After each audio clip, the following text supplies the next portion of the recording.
네, 2000년대 초에 실시한 바나 리서치 조사에 의하면 자신이 거듭난 그리스도인이라고 밝힌 자들 중에서 그리스도인으로서 거룩한 삶이 중요하다라고 밝힌 비율이 그들 중에서 46%에 지나지 않았습니다. 그러니까 전체 인구 중에서 거룩한 삶이 중요하다고 말한 사람이 46%라는 게 아니고 크리스천이라고 말한 사람 중에 46%를 말하는 게 아니라 나는 거듭난 그리스도입니다라고 말하는, 그러니까 예수님을 인격적으로 만났다라고 밝힌 사람들 중에서 절반도 안 되는 사람만이 그리스도인으로서 거룩한 삶이 중요하다, 그것을 나는 추구한다라고 말했다는 것입니다. 여러분은 어떻습니까? 여러분은 거듭난 그리스도인들입니까? 그렇다면 여러분도 거룩함을 추구하고 있습니까? 그런데 이 거듭남이란 말을 한번 생각해 보면, 이 말이 처음 성경에 나온 때는 유대교 지도자인 니고데모와 예수님이 만났을 때 예수님이 처음 사용하신 표현이죠. 그때 요한복음 3장 7절에서 8절 한번 보겠습니다. 여기 보면 같이 한번 읽어보죠. 내가 내게 거듭나야 하겠다는 하는 이 말을 놀랍게 여기지 말라. 바람이 임으로 불매 내가 그 소리는 들어도 어디서 와서 어디로 가는지 알지 못하나니 성령으로 난 사람도 다 그러하니라. 아멘. 거듭났다는 것은 단지 다시 태어났다는 말뿐만이 아니라 다시 태어났는데 성령으로 다시 태어난 사람이다, 이렇게 말을 하는데, 성령이 뭐죠? 성령이 홀리 스피릿이잖아요. 거룩한 영이에요. 그런데 거룩한 영으로 태어난 사람이 거룩함에 관심이 없다? 이게 가능한 일입니까? 그렇다면 대체 그런 사람들은 무엇을 근거로 자신들이 거듭났다고 믿고 있는 것일까요? 만약에 단순하게 성경의 어떤 부분을 봤더니 그리스도를 주라고 부르는 자들은 구원받은 자다, 이렇게 그것을 보고 믿었을 수도 있겠죠. 아니면은 저와 같은 목회자나 또 사역일을 전해준 어떤 사람이 당신이 이 영접 기도를 했다면 이것은 당신이 구원받았다는 증거다, 당신은 구원받은 그리스도인입니다라는 이 말을 듣고 그렇게 믿고 있는 것일 수도 있겠죠. 아, 나는 이제 거듭난 그리스도인이구나. 그러나 그것들이 최소한의 조건인 것은 맞지만 과연 영원한 운명을 결정짓는 그것을 확신할 만한 근거가 될 수 있겠습니까? 예수님의 설명에 의하면 거듭남이라는 것은 죄인이 죽고 성령을 통해서 새로 태어난다는 것인데, 그렇다면 그 이전과 죄인으로 살던 사람이 이제 거룩한 영과 함께 사는 이 이전과 이후의 차이가 느끼기 어려울 만큼 미묘한 변화일 수가 있겠습니까? 인생의 목적이나 내가 열심히 사는 이유나 이 모든 내 삶의 근간이 되는 것들이 다 뒤바뀌는 것 아니겠습니까? 모태신앙으로 태어나서 어린 시절에 이미 성령으로 세워진 가치관이 서서히 자리를 잡았다면 모르겠지만 그 이외에는 세상적인 가치관을 가졌었던 사람이 거룩한 영으로 거듭난다는 것, 내가 모태신앙이지만 사실은 세상적인 가치관으로 세워져서 그렇게 살아갔었다면 이 사람들도 마찬가지로 그것이 무너지는 경험이 있어야 한다는 것입니다. 이전에는 내가 재밌어하고 즐기던 것이 어느 날 갑자기 현기증이 날 정도로 견디기 어려워지는 것입니다. 마음 안에서 뭔가를 당했을 때 들끓던 그 복수심은 이제는 그 복수심으로 힘든 게 아니라 용서해야 될 것 같은 부담감으로 힘들어지고, 다른 사람들도 다 맞다, 복수해야 된다 응원을 받으면서 복수를 하고 나면 더 이상 통쾌함이 없이 도리어 더 큰 슬픔을 느끼게 되는 것입니다. 내 안에 성령이 있기 때문인 것입니다. 그래서 마치 온 세상이 다 달라져 버린 것처럼 느껴질 수도 있습니다. 세상을 바라보는 내 관점이 완전히 뒤집어졌기 때문에 그런 거예요. 업사이드 다운 된 거예요. 그리고 나서 이제 삶의 모든 영역에서 변화의 여정이 시작되는 것입니다. 이렇게 날씨가 좋은 날 창문을 통해서 햇볕이 쫙 들어오면은 내 인생도 되게 밝아 보이잖아요. 모든 것들이 다 좋아 보이고 기분도 좋아집니다. 그러나 오랫동안 창문이 닫혀 있고 커튼이 쳐 있던 그곳에서 우리가 창문을 쫙 열면 어떻게 되죠? 그 수북한 먼지들이 갑자기 그 햇빛을 받아가지고 그 하나하나 다 보이잖아요. 마찬가지로 빛이신 거룩한 영이 우리 내면을 비추시기 시작하면은 내가 예전보다 더 귀하게 여겨지고 사랑스럽게 느껴지기도 하지만 곧 구석구석 감춰있던 죄의 찌꺼기들이 하나하나 다 드러나기 시작하는 것입니다. 그럴 때는 오히려 이전보다 더 힘들 수도 있어요. 더 혼란스러울 수 있습니다.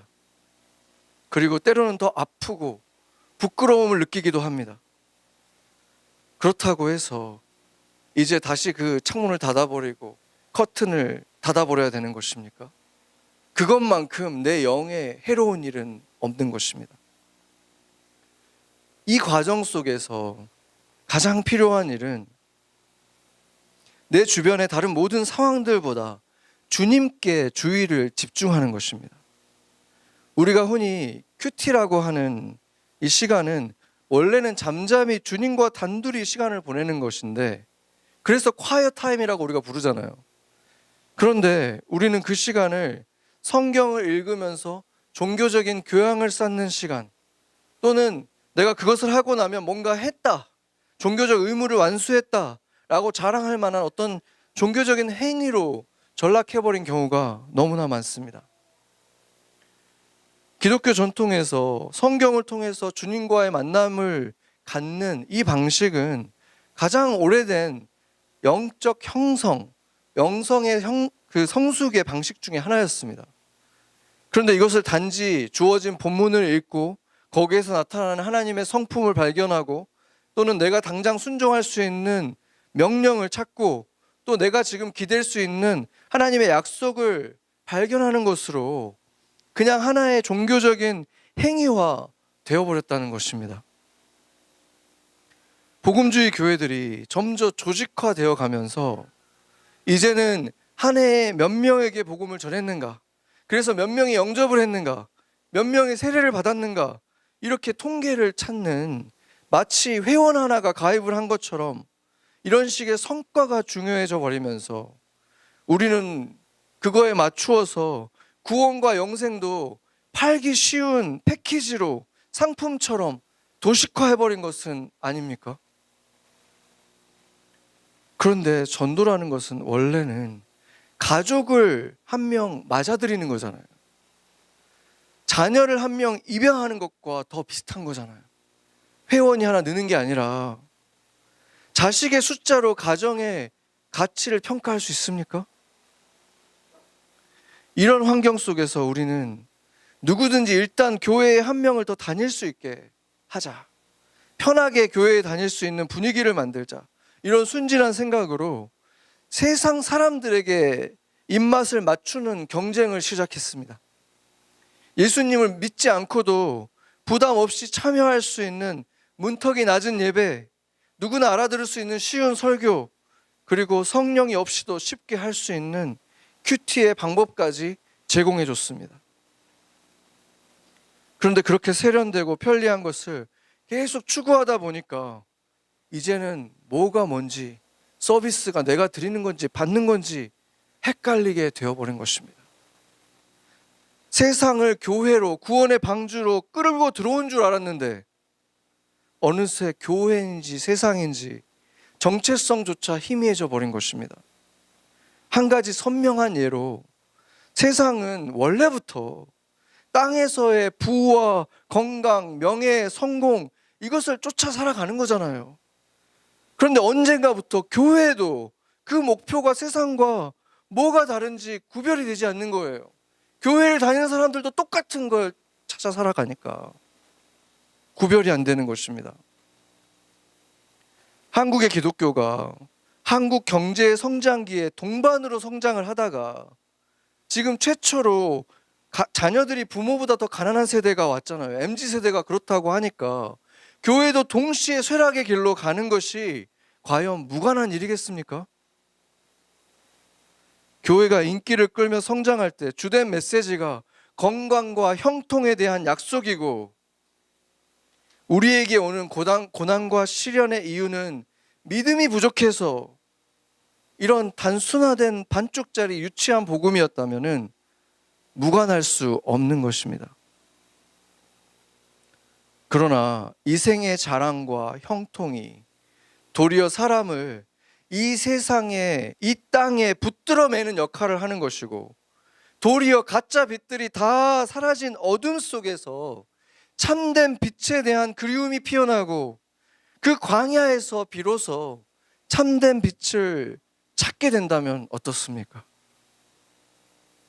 저 자신도 그렇지만 제가 이 사람은 진짜라고 존경심을 갖고 있는 신앙의 선배나 동료들을, 그 사람들을 보면 그들이 이 세상에서 잘 나갈 때 성공과 형통함 속에서 예수님을 만난 사람은 저는 한 사람도 알지 못합니다. 아까 그 바나 리서치 조사에서 거룩함에 관심이 없다고 말하는 절반 이상의 소위 거듭난 그리스도인들은 안타깝지만 거듭남이란 게 무엇인지, 예배 속에서 설교가 아니라 설교를 통해서 내 영혼을 울리는 주님의 말씀을 듣는다는 게 무엇인지, 홀로 큐티를 하면서 내가 과연 주님을 그 시간에 만나고 있는 것인지, 혹시 감정을 추스리기 위해서 혼잣말 하는 것을 기도라고 착각하고 있는 것은 아닌지 살펴야 할 것입니다. 일정한 선만 넘지 않으면 예수님을 믿는다고 말하는 것에 아무런 손해볼 것이 없는 시대에는 참된 그리스도인과 아닌 자를 겉으로는 거의 구별할 길이 없기 때문입니다. 우리가 지난주에 살펴본 것과 같이 2000년 전에 처음 일어난 이 엄청난 부흥의 현상은 얼마 후에 많은 이들은 다시 원점으로 돌아가거나 도리어 교회의 박해자로 돌변했습니다. 참된 부흥은 위대한 현상과 그에 따른 거대한 파도와 사람들이 몰려드는 그 때가 아니라, 그 바람과 파도가 지나고 순교와 핍박이 시작된 후에 그 빈 들에서 제자들이 세워지는 것이라고 했습니다. 이것이 천국의 잔치, 부흥인 것입니다. 쉽게 흥분하고 들뜨는 성품의 베드로에게 지금 이 엄청난 인파가 몰려드는 것, 이 엄청난 바람을 경험하는 것, 그의 설교를 듣고 수백 개의 가정교회들이 세워지고 그들이 모아온 헌금과 물건들이 그 발 앞에 지금 쌓여가고 있다면은 그는 원래 성품대로라면 쉽게 기고만장해졌을 만한 베드로 아닙니까? 그런데 그는 자신의 예수님의 눈 앞에서 저 사람 나는 모르는 사람이다라고 배반하고 실패하고 절망했던 그 어두운 밤을 지나고 나서 주님을 다시 만났기 때문에 그 모든 것을 지금 보고도 두고도 금과 은을 다 내려놓고 기도하기 위해서 모든 것들로부터 물러나서 주님 앞에 설 수 있는 사람이 된 것입니다. 아무 일도 일어나지 않을 때 잠잠히 주님을 만나고 즐거워할 수 있는 사람이 몰려드는 군중 속에서도 초점을 잃어버리지 않을 수 있는 것입니다. 성경은 이 시기에 많은 기적들이 일어났다고 지금 말하고 있죠. 너무 심플하게 그냥 그렇게 말하고 있어요.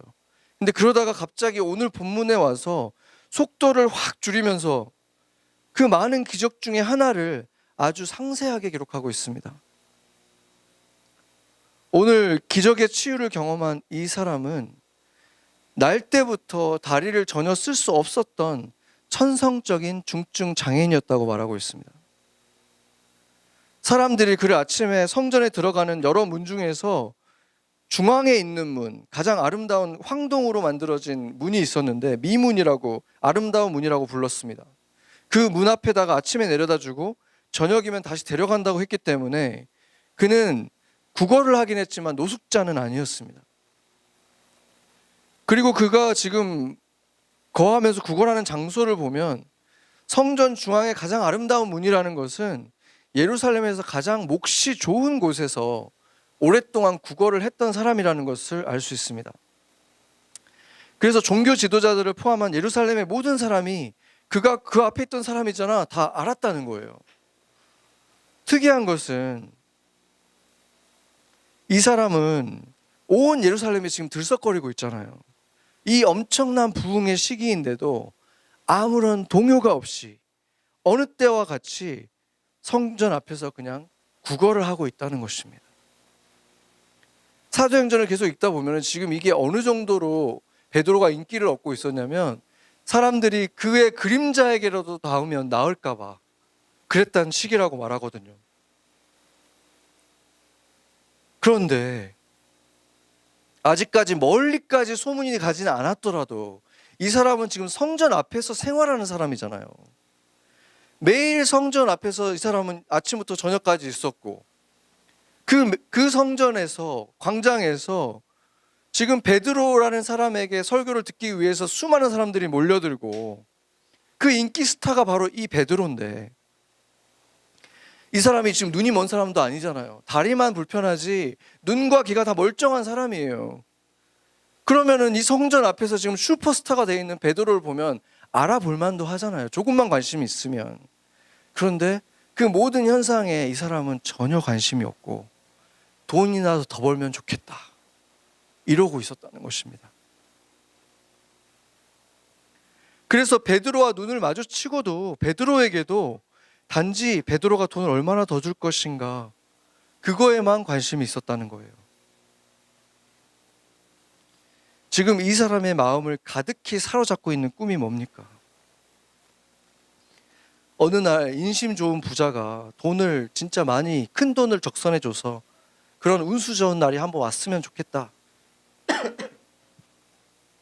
그런데 하나님은 바로 이 사람을, 죄송한데 제가 물 한,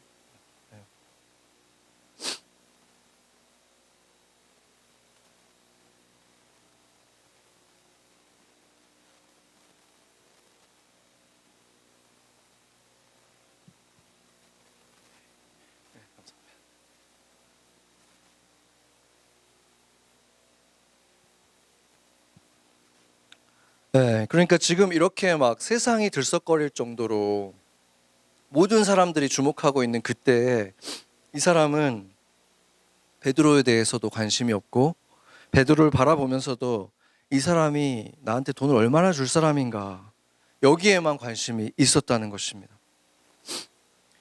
그의 눈에는 모든 그와 상관 있는 그 만남은 다 돈과 연관지어서 바라보고 있었다는 것입니다. 그때 베드로가 정말 유명한 말씀을 하면서 그를 일으키죠. 은과 금은 내게 없거니와 내게 있는 이것을 내게 주노니 나사렛 예수 그리스도의 이름으로 일어나 걸으라. 그리고 7절 8절을 한번 같이 한번 읽어보겠습니다. 같이 한번 읽죠. 읽겠습니다. 오른손을 잡아 일으키니 발과 발목이 곧 힘을 얻고 뛰어서서 걸으며 그들과 함께 성전으로 들어가면서 걷기도 하고 뛰기도 하며 하나님을 찬송하니 아멘. 40년이 넘도록 태어나서 단 한 번도 자기 힘으로 일어서 본 적도 걸어본 적도 없던 이 사람은 즉시 뛰어서 일어났다고 말하고 걷기도 하고 뛰기도 하면서 하나님을 찬송했습니다. 베드로와 제자들이 지금 이게 처음 기적을 일으킨 게 아니라 그동안도 계속 기적을 일으켰는데 그 많은 기적들 중에서 꼭 집어서 이것을 처음으로 자세하게 기록한 데에는 중요한 목적이 있을 수밖에 없죠. 먼저 하나님은 우리가 구하는 것이 아니라 참으로 필요한 것을 주시는 분이라는 것입니다. 당장 한 치 앞도 보지 못하는 우리가 지금 원하는 것, 내가 지금 이게 없으면 큰일 날 것 같고 이게 꼭 필요하다고 간절히 구하는 것이 사실은 우리의 인생을 망치는 것일지 우리는 알지 못합니다. 그리고 실제로 그런 경험도 우리가 직접적으로 간접적으로 해보지 않습니까? 너무 간절히 원해서 갖게 됐는데 그것 때문에 오히려 내가 주님과 멀어지는 일들. 반면에 주님이 주시고 싶어 하는 것이 지금 내게는 전혀 필요하게도 느껴지지 않고 매력 있게도 다가오지 않을 수도 있다는 의미이기도 한 것입니다. 하늘이 땅보다 높듯이 주님의 생각은 우리가 감히 예측할 수가 없습니다. 우리의 소망을 말씀드리되 그래서 우리도 주님을 바라보면서 주님의 뜻대로 되기를 원한다는 믿음의 고백을 할 수 있어야 하는 것입니다. 지금 이 사람은 유일한 소망인 줄 알았던 돈과 비할 수 없고 많은 돈으로도 살 수 없는 무엇을 받은 것이죠? 다리의 건강을 받았지만 결국 새로운 인생을 선물 받은 것입니다. 둘째로 하나님은 반전의 하나님입니다.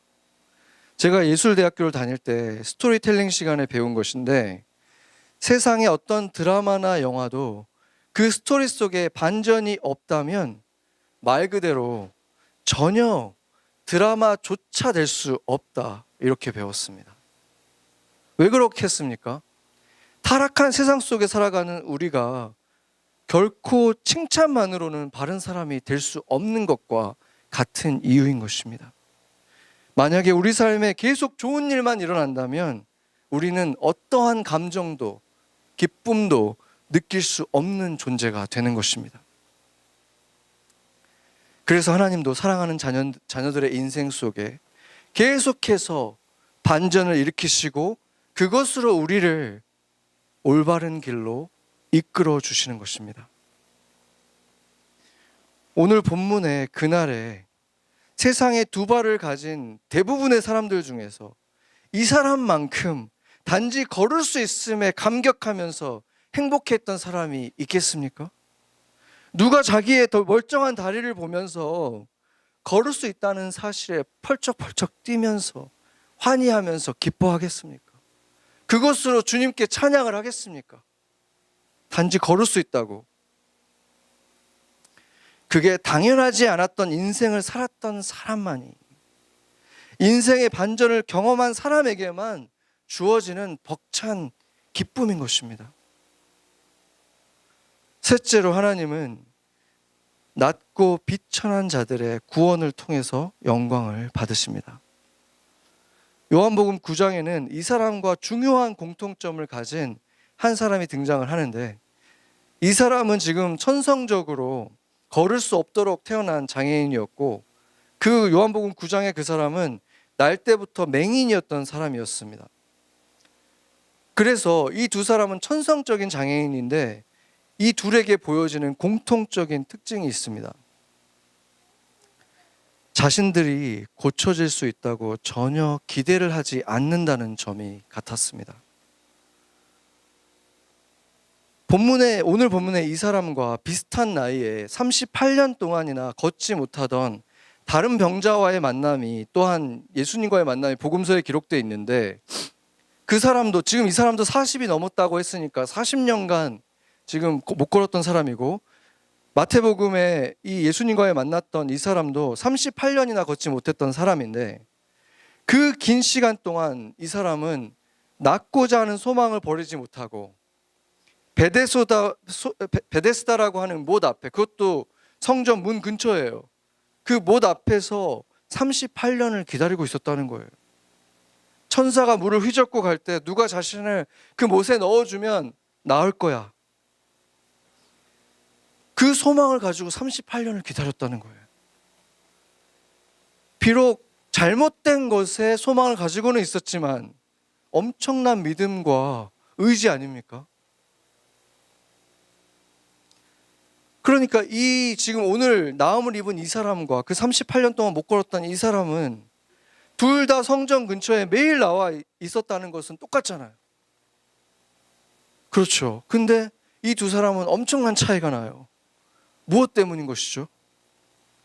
베데스다 못 앞에 이 사람은 한때 걸어봤었던 사람이거든요. 원래 걸을 수 있었는데 병으로 인해서 못 걷게 됐다는 점이 달랐어요. 걸어봤었기 때문에 그거를 포기할 수가 없는 거예요. 그런데 오늘 본문의 이 사람은 한 번도 걸어본 적이 없기 때문에 그게 어떤 느낌인지조차를 모르는 거죠. 요한복음의 9장에 날 때부터 맹인이었던 이 사람도 태어나서 단 한 번도 무언가를 본 적이 없잖아요. 그렇기 때문에 자신이 볼 수 있다는 것을 상상도 기대도 할 수가 없었던 것입니다. 그래서 다른 맹인들은 예수님이 나타나면 막 쫓아가는데 이 사람은 쫓아갈 생각도 간청할 엄두도 필요도 느끼지를 못했던 것입니다. 그뿐이 아니죠. 사고나 병과는 달리 천성적으로 장애를 갖고 태어나는 사람들은 사실은 지금 이 시대에도 마찬가지입니다. 그러나 당시에는 더욱이 그들이 그렇게 태어난 이유를 그나 그의 부모의 죄 때문이라고 모두가 믿었습니다. 그렇게 낙인까지 찍히는 거예요. 요한복음 9장 2절 보겠습니다. 여기 보면 제자들이 이 사람이 왜 맹인으로 났는지를 묻는데 두 가지 이유밖에 없다고 생각해서 두 가지 객관식으로 물었습니다. 누구의 죄 때문이죠? 그 자신입니까? 아니면 그의 부모입니까? 그러니까 이렇게 천성적인 장애를 가지고 태어난 사람들은 누군가에게 하소연을 하거나 억울해하기는커녕 그 장애 자체도 고통스럽고 억울한데 슬픈데 그것만큼 큰 죄인이라고 자신을 생각했다는 거예요. 그러니까 수치심까지 같이 가지고 살아야만 했던 것입니다. 억울해할 수도 없어요. 그런데 제자들이 이렇게 두 가지 중에 하나라고 객관식으로 물었던 이 질문에 예수님은 약간은 동문서답 같은 제자들의 질문의 의도를 벗어난 대답을 해주셨습니다. 요한복음 9장 3절 같이 한번 읽겠습니다. 같이 읽겠습니다. 예수께서 대답하시되 이 사람들이나 그 부모의 죄로 인한 것이 아니라 그에게 하나님이 하시는 일을 나타내고자 하심이라. 아멘. 너무 멋진 대답이긴 한데 근데 제자들이 원래 알고 싶었던 건 이게 아니잖아요. 그렇죠? 제자들이 궁금한 건 왜 이 사람이 장애를 가지고 태어나게 된 것인가? 그 원인, 저주의 원인, 그 이유를 알고 싶었던 거예요. 그런데 예수님은 그렇지만 결국은 이 장애로 인해서 하나님의 영광을 드러내게 될 것이다. 결과적인 이야기를 지금 하신 것이거든요. 이성과 논리가 지나치게 발달된 우리가 제자였다면 아마 한 번 더 물었을 것 같아요. 이 사람이 눈을 뜰게 돼서 하나님의 영광이 나타나게 하시면 참 기쁘고 놀라운 일이지만 왜 하필 이 사람이 그런 일을 당했어야 했습니까? 하나님이 영광을 나타내기 위해서 꼭 맹인으로 태어나서 가족으로부터도 버림을 받고 이 긴 시간 동안 오늘까지 이렇게 비참한 인생을 꼭 살았어야만 했습니까? 이게 진짜 우리 안에서 끓어오르는 질문인데 왜 이 중요한 질문에는 대답을 안 해주세요? 주님, 우리는 이게 너무 궁금해요.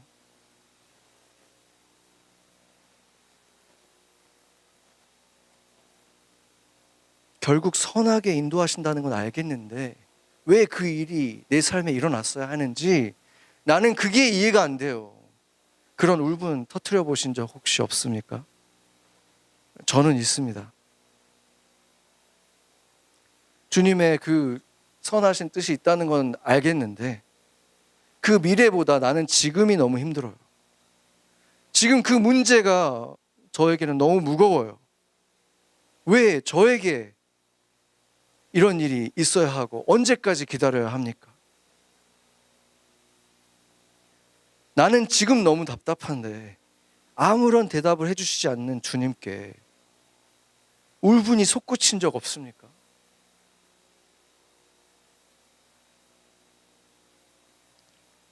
그런데 놀랍게도 정작 본인들은, 이 두 사람은 그런 질문이 없어요. 왜 이제 오셨는지, 왜 나여야만 했는지 질문하지 않습니다. 다만 하나님을 찬송할 뿐이에요. 가장 중요한 한 가지가 확실해졌기 때문입니다.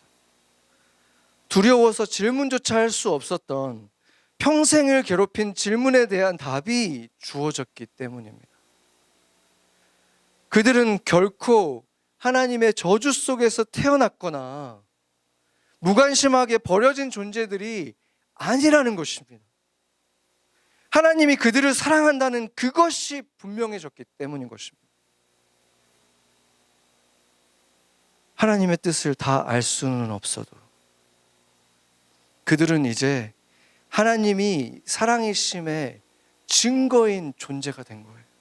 축복의 상징이 된 것입니다. 이보다 더할 수 없는 완벽한 반전의 주인공이 된 것입니다.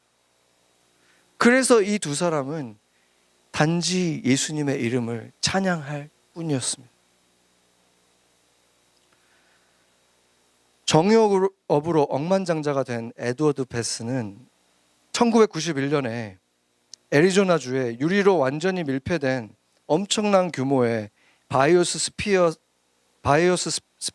2라고 하는 초대형 온실을 지었습니다. 지금도 있더라고요. 뮤지엄처럼 사용하는데, 인간의 이 복잡한 지구 그 생태계를 복제해서 그 안에 집어넣은 거죠.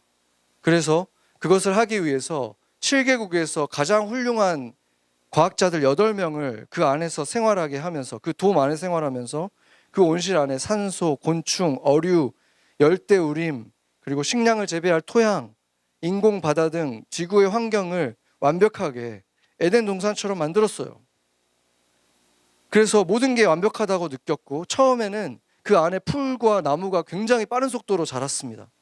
그래서 고무됐죠. 와, 진짜 이렇게 하면 되는구나. 그런데 시간이 조금 지나니까 이 나무나 식물들이 재생 능력을 갖출 만큼 다 자라기도 전에 픽픽 쓰러지는 거예요. 그래서 너무 당황했죠. 문제를 조사해 보니까 온실에는 바람이 없어서 야생에서 나무보다 약해져서 쓰러져 버리는 거예요. 성경의 인물들을 한번 보세요. 그리고 기독교의 위인들을 한번 보세요. 우리가 존경하고 그 책을 사다 보고 하는 위인들. 그리고 세상, 그리스도인들을 떠나서 세상 사람들이 존경하는 위대한 인물들을 한번 보세요.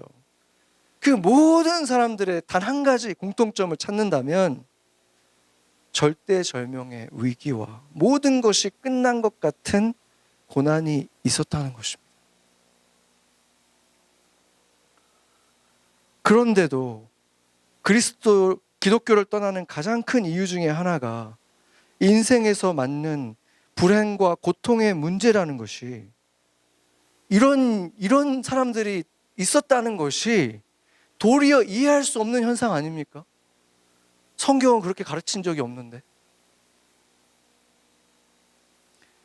맑은 눈으로 하나님의 창조 세계만 바라봐도, 성경을 제대로 조금만 읽어봐도, 그리고 거룩하게 하시는 성령과 정말로 인격적인 관계를 맺어봤다면 당연스럽게 여겼을 것을 왜 놀라고 실망하며 주님을 떠나기까지 하게 되는 것입니까? 이것은 교회를 다니는 너무 많은 사람들이 사실은 온갖 다른 신을 쫓아다니면서 이 생에서 형통을 누리고 축복받고 싶어하는 그런 사람들과 똑같은 목적으로 교회를 단지 다니고 있었을 뿐이라는 것입니다. 주님은 고통 가운데에서 함께 하신다고 약속하셨고, 심지어 우리 삶에 풍랑을 일으키실 때도 있다고 성경은 말하고 있는데, 언제 주님이 우리의 모든 고통을 다 지금 없애주시겠다고 말씀하셨습니까? 우리의 구원자이시고 참된 인간의 본으로 보내주신 예수님의 삶도 인간의 기준으로 보면 결코 형통한 인생을 살지 않으셨습니다. 심지어 마지막에는 억울한 누명을 쓰고 법정에 끌려가서 가장 처참한 방식으로 사형을 당하셨잖아요. 그런 일이 일어난 인생을 보고 우리가 좋은 인생이었다 얘기하겠습니까? 그리고 예수님도 그 일을 완전히 이해하시고 당하신 게 아니었습니다. 그 일이 있기 직전에 밤새 피땀을 흘리면서 3차례나 기도하실 때 예수님이 부르짖었잖아요. 이렇게, 정말 이것만큼은 피하고 싶습니다. 아버지, 아빠, 피할 수만 있다면 이 십자가 피하게 해주세요. 그렇게 부르짖었어요. 그러나 예수님은 결국 하나님이 납득한 설명을 해주셨기 때문이 아니라 이게 아버지의 뜻이라면 최선이라고 믿고 이 잔을 받겠습니다, 이렇게 고백하시면서 아버지의 뜻을 수용하신 거예요. 믿음으로. 이해하신 게 아니라. 예수님은 그 슬픔과 두려움을 가리고 다 털어낸 후에 제자들 앞에 와서 아무렇지도 않은 듯 만나시지 않았습니다. 도리어 제자들에게 내가 지금 죽게 됐으니 너희도 함께 깨어서 기도하라, 이렇게 하셨습니다. 그렇다면 그리스도인들은 절대로 강한 척하고 아무 문제 없는 척하는 사람들이 아니라는 거잖아요. 우리는 문제가 일어나고 이해할 수 없는 고난의 때에 슬피 부르짖어도 결국은 주의 선하심을 신뢰하고 찬송하는 그 믿음으로 세상을 놀라게 하는 사람들인 것입니다. 아멘. 그게 예수님이 걸으신 길이고 사도행전을 비롯한 성경에 기록된 예수님의 제자들이 걸어온 길들이었습니다. 그런데 모든 일이 잘 풀리게 해줄 것이니 예수를 믿으라고 외친다면 그것을 아무리 긍정적으로 보려고 해도 주일학교 저학년에게나 할 수 있는 반쪽짜리 복음에 불과하고, 그게 그 교회의 주된 메시지라면 성경의 대부분의 내용을 일부러 가리는 거짓 복음이요, 거짓 교회가 되고 마는 것입니다. 그런 복음을 믿고 다니던 수많은 사람들이 코로나라고 하는 엄청난 일을 지나고 나서 우수수 떨어져 나가는 것이 우연이겠습니까? 단 한 번밖에 없고 짧은 이 인생은 이대로 아주 소중하고 특별한 시간입니다. 우리에게 찾아온 처음이자 마지막이 너무나 귀한 시간이에요. 이 인생에서 우리는 주님을 만나고 그분과 함께 자라가면서 하나님이 지으신 나의 원래 모습을 회복할 수 있는 특별한 기회를 맞는 것입니다. 그것을 위해서 주님은 때로는 칭찬으로, 때로는 거친 도구들로 우리를 부수고 고치고 다듬으십니다. 그 과정에서 주님은 우리가 궁금해하는 답을 주시기보다는 주님을 믿고 신뢰함으로 같이 가자고 하십니다. 수년이 흐른 후에야 고개를 끄덕거리게 된 수많은 불행으로 변장했던 축복의 열쇠들이 있었을 겁니다. 주님을 신뢰하는 법을 더 배워가며 매일 더 거룩한 새 것이 되어가는 것, 그것이 주님을 내면에 모시고 살아가는 우리 모두의 삶의 목적입니다. 평생 땅에 달라붙어 있던 이 사람은 그걸로 성공해서 조금 더 푹신한 바닥에 붙어 있는 것이 그의 가장 큰 소원이었어요. 그러나 주님의 그를 향한 소망은 달랐습니다. 그가 예수의 이름으로 자리를 박차고 일어나서 뛰어오르기를, 하늘 높이 땅에서 떨어져 보기를 바라셨다는 거예요.